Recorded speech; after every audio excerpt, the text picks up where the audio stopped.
유다 온 백성이 나이가 16세 된 우시야를 세워 그의 아버지 아마샤를 대신하여 왕으로 삼으니 아마샤 왕이 그의 열조들의 묘실에 누운 후에 우시야가 엘롯을 건축하여 유다에 돌렸더라. 우시야가 왕위에 오를 때 나이가 16세라. 예루살렘에서 52년간 다스리니라. 그의 어머니의 이름은 여골리아요 예루살렘 사람이더라.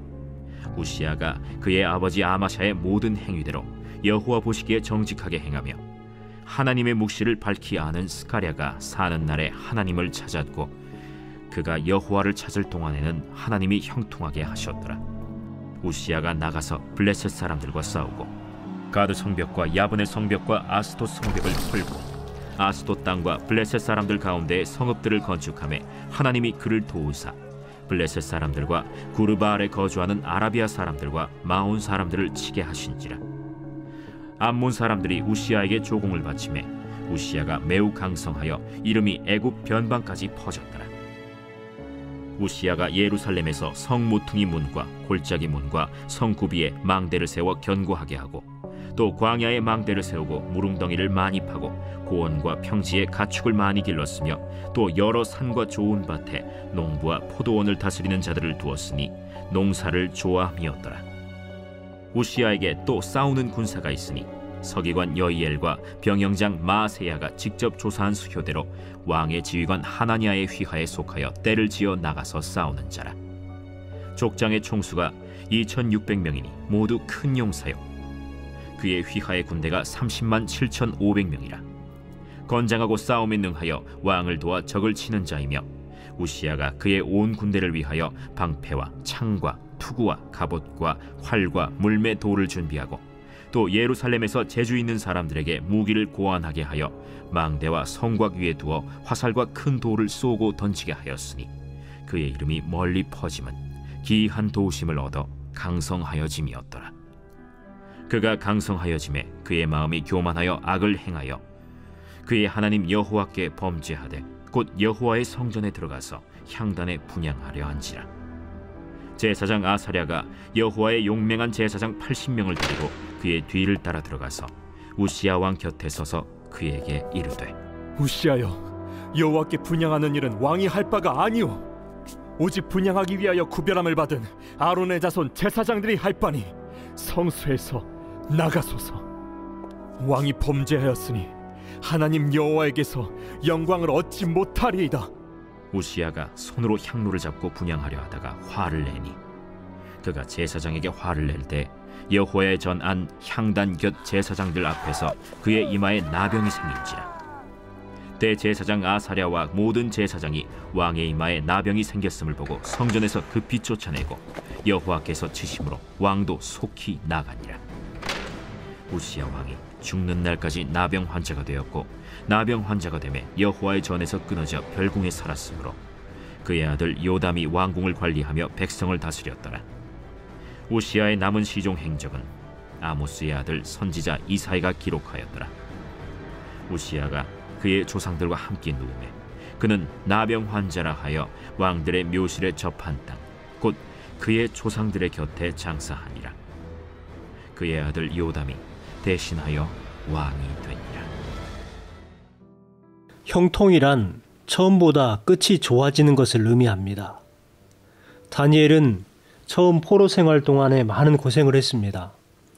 철저한 하나님 제일주의 신앙 때문에 억울한 누명을 쓰고 사자굴에 들어가는 위협도 받았습니다. 그러나 결과적으로 다니엘은 남들보다 형통한 축복을 받게 되었습니다. 그것이 바로 전능하신 하나님께서 그와 함께 하셨기 때문입니다. 하나님이 함께 하시는 사람은 비록 처음에는 어려움이 따르더라도 끝은 형통할 수밖에 없는 것입니다. 오늘 우리도 다니엘처럼 하나님을 사랑하고 하나님 제일주의로 살아갈 때에 하나님께서 함께 하시는 은혜로 인해서 범사가 형통한 축복을 받게 될 줄로 확신합니다. 성경은 요셉의 삶을 형통한 삶이라고 말합니다. 하나님이 그와 함께 하심으로써 형통했습니다. 그는 자신의 일에 성실하여서 그의 형통함을 모든 사람이 인정하고 보게 했습니다. 요셉은 자신의 삶을 인도하시는 분이 하나님이신 것을 인정했습니다. 또 자신의 모든 것이 하나님의 뜻임을 인정하며 살았습니다. 로리 베스 존스는 주식회사 예수라는 책에서 예수님의 성공에 대한 정의는 바로 하나님의 뜻대로 하는 것이다 라고 말을 했습니다. 그렇습니다. 성공은 하나님의 뜻대로 하는 것입니다. 형통은 하나님의 뜻대로 하는 것이 형통이라는 것입니다. 형통의 삶을 살기 위해서는 어떻게 해야 될까요? 먼저는 하나님을 신뢰하는 삶입니다. 우시야는 아마샤를 이어서 유다의 10번째 왕이 올랐습니다. 우시야 왕은 16살의 왕이 되어서 52년간 통치를 했습니다. 반란과 전쟁이 흔했던 이스라엘과 유다 왕국의 역사 속에서 52년간 나라를 다스렸다는 사실 자체가 대단하다라는 생각을 해봅니다. 그러나 그의 마지막은 왕으로서나 인간으로서나 모두 안타까운 모습을 가졌기에 결코 성공한 인생이 되지 못했습니다. 따라서 26장에서 깨닫게 되는 첫 번째 교훈은 아무리 시작이 좋고 오래 잘 살아도 마지막이 좋지 못하면 안 된다는 것입니다. 요즘 지도자나 정치인들 사이에 유행하는 말이 있다고 합니다. 피니싱 웰입니다. 우리말로 선종, 즉 아름다운 끝맺음이 중요하다고 생각을 하는 것 같습니다. 그렇습니다. 끝맺음이 중요하다는 것이죠. 우시야라고 하는 이름은 여호와는 나의 힘이시다 라는 뜻입니다. 특별히 그의 어머니의 이름은 요골리아로 소개되고 있는데 이름의 뜻은 여호와께서 지배하신다는 뜻입니다. 하나님의 절대 주권을 인정하는 신실한 신앙인 되었다는 것을 추측해 볼 수가 있지요. 그러므로 우시야의 통치 초기에는 그의 어머니의 경건한 신앙으로 영향을 받아서 정직하게 행했어요. 그런데 주신 말씀에 보면 우시야도 아마샤의 모든 행위대로라고 표현하고 있습니다. 곧 아마샤 왕과 비슷한 인생 경로를 걸었다는 의미입니다. 그는 하나님을 찾았습니다. 형통케 되기 위해서 하나님을 찾은 것이 아니라 하나님을 찾았더니 형통케 하셨어요. 하나님만을 온전히 신뢰하며 추구하는 그러한 믿음의 삶을 원했습니다. 하나님께서 우리에게 원하시는 삶은 하나님을 온전히 신뢰하고 하나님만을 추구하는 그러한 믿음의 삶을 원하십니다. 형통함과 관계없이 내 자신의 삶에 늘 함께 하여 주시는 하나님을 최고로 여기는 그러한 믿음의 삶을 살아가야 하는 것입니다. 그리 아니하실지라도 하나님을 신뢰하는 삶, 그리고 어떠한 순간과 상황에서도 하나님을 찾고 의지하는 진정한 믿음이 형통의 삶입니다. 또한 하나님의 도우심을 바라는 인생이 형통한 삶입니다. 우시야는 블레셋과의 싸움에서 승리를 했습니다. 그리고 수많은 적국의 성을 헐었고 또한 암몬과의 싸움에서도 이김으로 강성한 그의 이름이 애굽 변방까지 퍼져나갔다고 합니다. 또한 그는 2절에서 엘롯과 아스돗 땅과 블레셋 성읍들을 건축했습니다. 그리고 예루살렘에서 성 모퉁이와 문과 골짜기 문과 성 구빌에 망대를 세워 견고하게 했다고 말합니다. 그는 농사를 좋아했던 것 같습니다. 거친 땅에 망대를 세우고 물웅덩이를 많이 파서 비옥한 토지로 만들었습니다. 군대도 체계적으로 조직했습니다.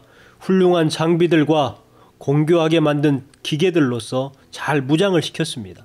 그런데 이 모든 강성함과 견고함의 근원은 7절과 15절에서 말하는 것처럼 하나님이 그를 도우사 기이한 도심을 얻기에 바로 하나님께서 그의 강성함과 견고함의 근원이라고 말씀하고 있습니다. 하나님이 도우시면 모든 것이 가능합니다.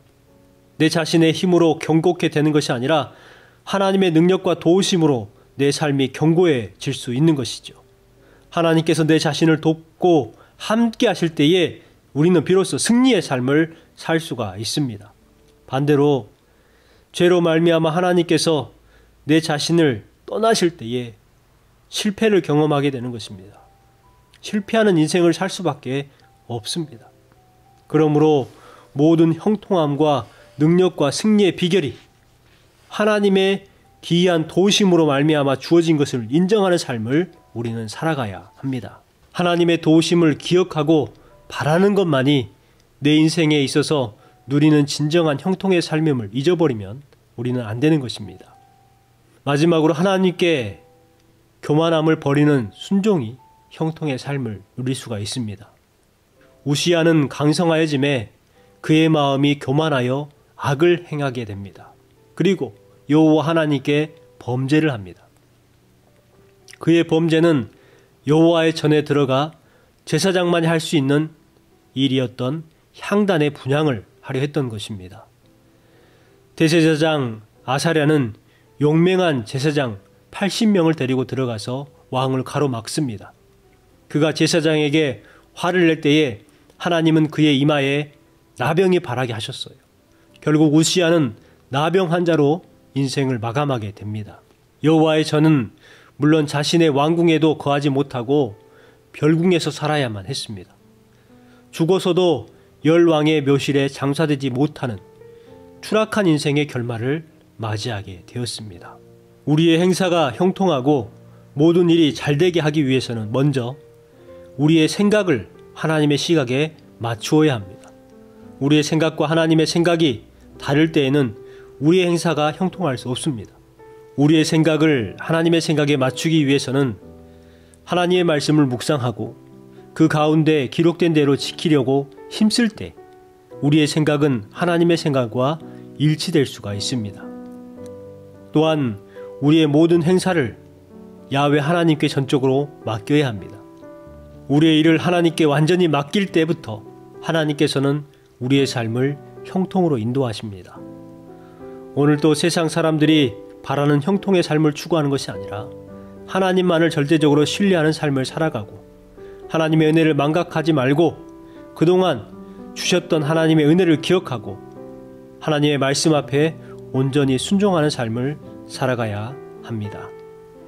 오늘도 주님께서 주실 형통의 삶을 누리시고 하나님의 말씀을 행함을 통해서 여러분의 일이 하나님의 일이 되기를 주님의 이름으로 축원합니다. 기도하겠습니다. 하나님 아버지 감사합니다. 이 새벽에 주님께서 주신 말씀을 붙들고 하루를 살아가길 원합니다. 하나님, 우리가 형통의 삶을 살기를 원하지만 그 방법에 대해서는 잘 알지 못합니다. 주여, 주신 말씀처럼 하나님을 신뢰하고 진정한 믿음을 갖기를 원합니다. 하나님의 도우심을 바라는 삶을 살게 하여 주옵소서. 그리고 교만함을 버리고 순종하는 삶을 살게 하여 주옵소서. 주님, 우리의 생각을 하나님의 시각에 맞추길 원합니다. 우리의 일을 하나님 앞에 전적으로 맡김을 통해서 우리의 일이 아니라 하나님의 일로서의 삶을 살아가게 하여 주시고 우리가 주님 앞에 맡김을 통해서 추락하는 신앙이 아니라 성장하는 신앙의 삶이 되게 하여 주옵소서. 예수님의 이름으로 기도 올리옵나이다. 아멘.